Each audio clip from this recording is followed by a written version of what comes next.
دی عباس کا راستہ روکنے کے لیے پہلے عباس کے پتھر مارے گئے. ادھر سے ایک بازو قلم ہوا اور دوسرا بازو قلم ہوا. عباس یہ چاہتے تھے کہ بس ایسا ہو کہ پانی خیمے میں چلا جائے.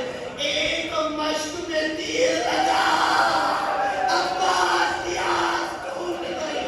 اب ایک تیر عباس کی آنکھ میں بے بس ہو گیا. ماتم کرتے جا, ماتم کرتے جا. عزیزاں گرامی, ایک تیر عباس کی آنکھ میں بے بس ہو گیا. اب مجھے بتاؤ, جس کے بازو نہ ہو وہ تیر کیسے نکالے؟ سر کو جھکایا اور بنا کر بول, عباس کے سر پہ آنے لگا. عباس گرنے لگے. ادھر سے حسین اٹھے, اللہ علیہ وسلم. عباس میری کمر توڑ گئی. عباس میری کمر ٹوٹ گئی. حسین کیسے پہنچے؟ لیکن جنازے پہ پہنچے. عباس نے کہا مولا, مولا میرا سر اپنے زانوں سے ہٹائے تاکہ تو عباس ابھی تو آپ نے سنبھال لیا, آپ ہی رہ گئے. ہاں میرے عزیزوں, ہاں میرے عزیز میں جناب ام المؤمنین کے جھولے پر کالم دے آئی. ایک مرتبہ کا مولا میں سکینہ سے بہت شرمندہ ہوں, سکینہ سے شرمندہ ہوں. اب میرا جنازہ خیمے میں جلائیے گا. یہ ہم ادب سے پڑھتے ہیں, یہ ہم ادب سے پڑھتے ہیں. حقیقی روایت میں بتاؤں, حقیقی مولا پڑھوا رہے ہیں. یہ روایتیں عام منبر میں پڑھی نہیں جاتی, لیکن روایتوں میں جھوٹ بولنے والا معاف نہ کرے. روایتوں میں یہ لکھا, عباس کے ٹکڑے ٹکڑے کر دیے. ارے حسین کے عباس کے ٹکڑے کر دیے تھے. حسین کیسے اٹھا؟ جیسے ہی یہ قافلہ مدینے پہنچا, علم کو قریب لے آئے. جیسے ہی قافلہ مدینے میں پہنچا, روضہ رسول پر رش بہت